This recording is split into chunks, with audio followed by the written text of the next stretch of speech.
সত্যি করে বলছি, আপনি সেই মানুষটির জন্য অনেক অশ্রু ঝরিয়েছেন, অনেক মানসিক যন্ত্রণায় ভুগেছেন, তবু সেই মানুষটির কোনোই মাথা ব্যথা বা পরোয়া নেই আপনার প্রতি। তাহলে বলুন, আর কতদিন এই মানসিক কষ্ট সহ্য করবেন? কতদিন পর্যন্ত? আসলে সত্যটা কি জানেন? যতদিন আপনি সেই মানুষটির সামনে নিজেকে দুর্বল করে কাঁদবেন, ততদিন পর্যন্ত সে আপনাকে কোনো গুরুত্বই দেবে না। যে ভাষায় সে আপনাকে আঘাত করেছে এবং আপনার অনুভূতিকে উপেক্ষা করেছে, তোমাকেও এখন সেই একই ভাষায় তাকে উত্তর দিতে শিখতে হবে, তবে তা নীরবতা এবং আপনার দৃঢ় আচরণের মাধ্যমে। যেদিন আপনি নীরব এবং এই শক্তিশালী ভাষা ব্যবহার করে তাকে জবাব দিতে শিখে যাবেন, সেদিন সে অনুতপ্ত হবে বা গভীরভাবে অনুশোচনা করবে, রিগ্রেট। হ্যাঁ, সে অনুশোচনা করবে যে কেন সে আপনার মতো একজন মানুষের সঙ্গে এমন আচরণ করেছিল। কিন্তু তার জন্য আপনাকে নিজেকে তৈরি করতে হবে। এখন আপনাকে এই কান্নাকাটি করা মানুষটার মতো হলে চলবে না। এখন আপনাকে এমন একজন ব্যক্তিতে পরিণত হতে হবে যার আত্মবিশ্বাস স্বয়ং তার অহংকারকে বারবার ভেঙে দেবে।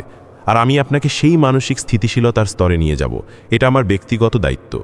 যদি আপনি সত্যি প্রস্তুত থাকেন, তবে কমেন্টে লিখে জানান, হ্যাঁ, আমি এই চ্যালেঞ্জটা গ্রহণ করছি। অনেকে বলেন, স্যার, সে তো আমাকে পুরোপুরি ভুলে যাবে, তার তো কোনো যায় আসে না। এইসব নেতিবাচক চিন্তা নিয়ে আপনার মোটেও মাথা ঘামানোর দরকার নেই। সেই দিকটা আমি সামলাবো। আপনি শুধু এইটা বলুন, আপনি কি সারা জীবন তার জন্য কাঁদতে চান, নাকি তার চোখে আপনার প্রতি সেই অবহেলার জন্য অনুতাপ দেখতে চান? প্রায়শই অনেকে কমেন্ট করে বলেন, যদি আপনি আগে জীবনে আসতেন, তাহলে আমি আমার জীবনের অনেক মূল্যবান সময় নষ্ট হওয়া থেকে বাঁচাতে পারতাম। তাই আমাকে একজন সাধারণ গাইড হিসেবে বিশ্বাস করুন এবং আমার কথাগুলো মন দিয়ে শুনুন, কারণ আমি চাই না ভবিষ্যতে আপনিও একইভাবে আফসোস করুন।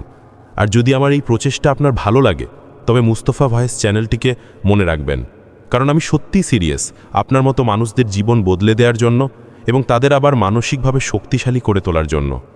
দ্য গ্রে রক টেকনিক আপনার সঙ্গীর মতো মানুষদের অহংকার এবং অতিরিক্ত আত্মবিশ্বাস ভেঙে দেওয়ার একটি অত্যন্ত কার্যকরী মনস্তাত্ত্বিক কৌশল রয়েছে, যার নাম গ্রে রক টেকনিক। এই টেকনিকটি এমনভাবে কাজ করে যেন আপনি একটি নিস্তেজ ধূসর পাথরের মতো, যার কোনো প্রতিক্রিয়া নেই, কোনো আকর্ষণ নেই।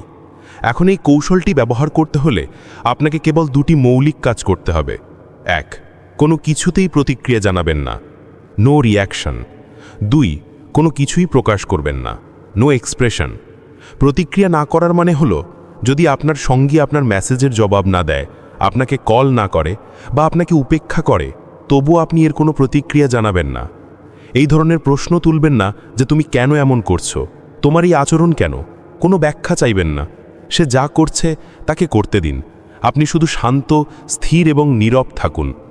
প্রকাশ না করার মানে হলো, আপনি যা অনুভব করছেন তাকে আপনি কত ভালোবাসেন, কতটা কষ্ট পাচ্ছেন, কতটা তাকে মিস করছেন, এই সব কিছুই বলবেন না বা দেখাবেন না। অর্থাৎ আপনার ভেতরের চিন্তা, আবেগ বা অনুভূতি কোনো কিছুই তার কাছে প্রকাশ করবেন না।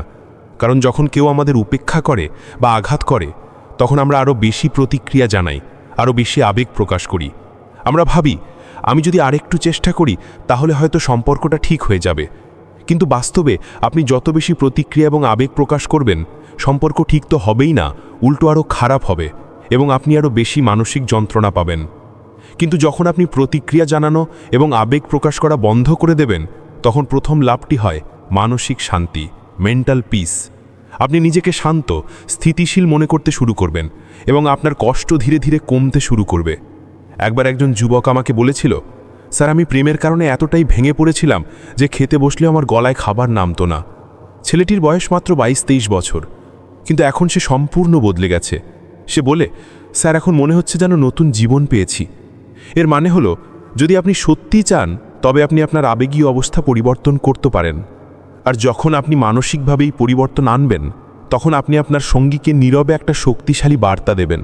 সেই বার্তাটি হলো, তুমি যা করতে চাও করো, এখন আর আমার কিছু যায় আসে না।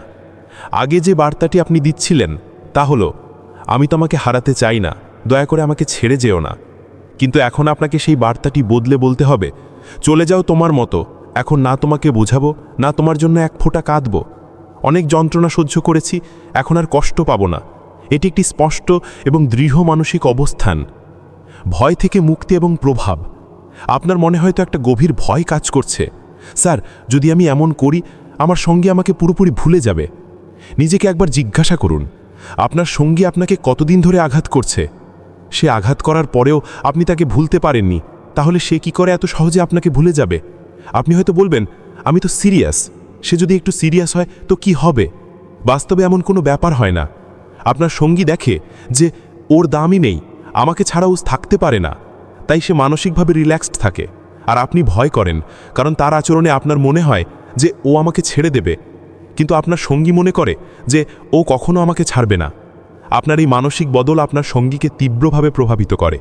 এটা আমি আত্মবিশ্বাসের সঙ্গে বলছি, কারণ অনেকে বলেন, আগে আমি তাকে গুরুত্ব দিতাম না, আমার উপর তার কোনো প্রভাব ছিল না। কিন্তু যখন তার সঙ্গী বদলে গেছে, তখন তারা খুবই অশান্ত হয়ে পড়েছে। তারা ভাবে যে ও এতটা পাল্টে গেল কি করে, ওর জীবনে কি এমন ঘটল? তাই আমি বলছি, যেদিন আপনার ভেতর থেকে আসলেই তাকে হারানোর ভয় চলে যাবে, যেদিন আপনি ভেতরে সত্যি অনুভব করবেন যে সে চলে যাক, তাতে আমার জীবনের শান্তি আর সুখ স্পর্শ করে না, সেদিনই সেই মানুষটা আপনার কাছে তার গুরুত্ব হারাবে, আর আপনার গুরুত্ব তার কাছে বেড়ে যাবে। তাই আপনার ভেতরের সেই দুর্বলতা ও ভয়কে চিরতরে বের করে ফেলুন। আপনার মনের মধ্যে থাকা এই ভাবনাটিকে, আমি ওই মানুষটাকে ছাড়া থাকতে পারবো না, মুছে দিন।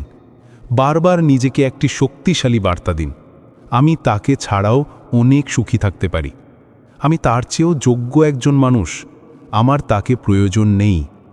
আর এই বিষয়গুলো আপনাকে মুখে বলে বোঝাতে হবে না, কারণ আপনার সঙ্গী আপনার ভালোবাসার ভাষা কখনোই বোঝে না। যত বেশি আপনি তার পেছনে ছুটবেন, যত বেশি তার জন্য কাঁদবেন, ততই তার অহংকার বা ইগো আরও বাড়বে। আপনার আবেগপ্রবণ প্রতিক্রিয়া এবং আপনার কষ্ট প্রকাশ করাই হলো তাকে উৎসাহিত করার মূল চালিকা শক্তি, যাতে সে আপনাকে আরও কাঁদায়।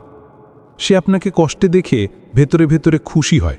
সে ভাবে, দেখো, কেউ আমার যদি কেউ তোমার কদর করতে না জানে, তবে তাকে নিজের জীবন থেকে বাদ দিতে শেখো।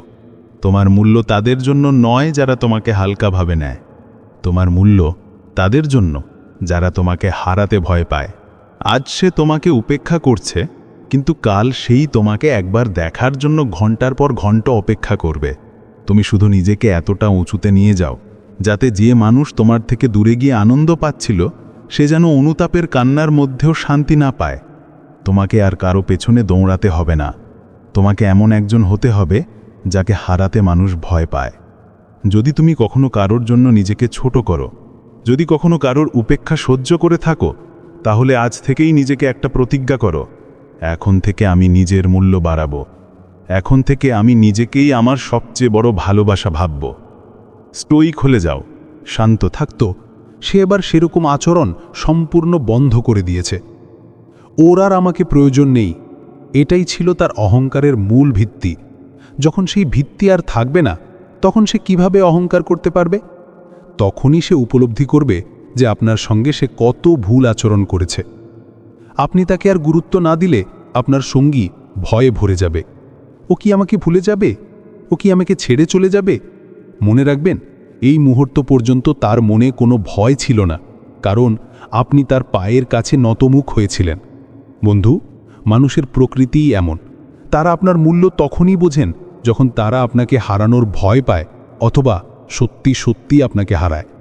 আমি জানি এখনও আপনাদের মধ্যে অনেকেই ভাবছেন, না স্যার, আমি ওকে ছাড়া থাকতে পারবো না, আমি খুবই অসহায়, আমি খুব দুর্বল। আমি আপনাকে বলতে চাই, এটা শুধু আপনার মনের ভুল ধারণা। আপনি দুর্বল নন, আসলে আপনি একদমই দুর্বল নন।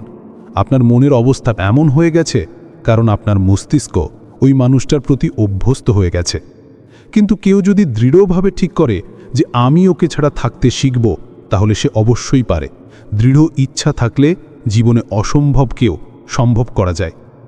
নিজেকে নিয়ন্ত্রণ করুন, শেষ প্রতিরোধ। ধরুন আপনি একটা বুনো বিড়াল ধরতে চান। শুরুতে সেটা ভয় পেয়ে পালিয়ে যায়, কিন্তু যদি আপনি সেটাকে এমন জায়গায় আটকে দেন যেখানে পালানোর আর কোনো রাস্তা না থাকে, তখন কি হবে? সেই আগের পালানোর বিড়ালটাই এবার আপনার উপর ঝাঁপিয়ে পড়তে পারে, নিজেকে রক্ষা করতে প্রস্তুত হয়। আমি বলতে চাইছি, যখন পালানোর কোনো উপায় না থাকে, তখন মানুষের ভেতরে সহ্য করার বা প্রতিরোধ করার এক অদ্ভুত শক্তি তৈরি হয়। যখন আপনার মন চায় সঙ্গীকে মেসেজ করি বা কথা বলি, তখন নিজের মনকে শুধু একটাই কথা মনে করান, আর সহ্য নয়, এটাই আপনার একমাত্র নিয়ম। আর সহ্য করবে না, এখনই শেষ করতে হবে, এখনই বদলাতে হবে। ওকে দেখাতে হবে, তোর জন্য আমি যত কাঁদি আর কষ্ট করি না কেন, তুই লাথি মারলে তবুও আমি দূরে সরে যেতে পারি। শেষে আমি আপনাকে শুধু এটুকুই বলবো, আর সহ্য করবেন না। আপনি কারোর জন্য কাঁদতে বা তাড়া খেতে জন্ম নেননি।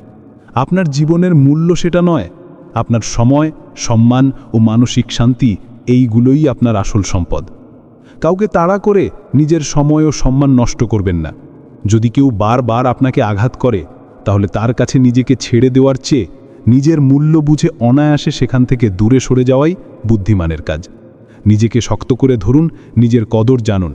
এমন কারোর জন্য জীবন নষ্ট করবেন না যে আপনার কষ্ট দেখে খুশি হয়। আপনি ওর চেয়ে অনেক বড় এবং যোগ্য। কমেন্টে আপনার ইগনোর করা মানুষটার বিষয়ে আপনার অভিজ্ঞতা বা আপনার বর্তমান মানসিক অবস্থা নিয়ে দু একটা কথা লিখে যান। এতে অন্যরাও আপনার অভিজ্ঞতা থেকে শিখতে পারবে। ধন্যবাদ। তাহলে দেখা হচ্ছে পরের কোনো ভিডিওতে। ততক্ষণ ভালো থেকো। অনেক ধন্যবাদ।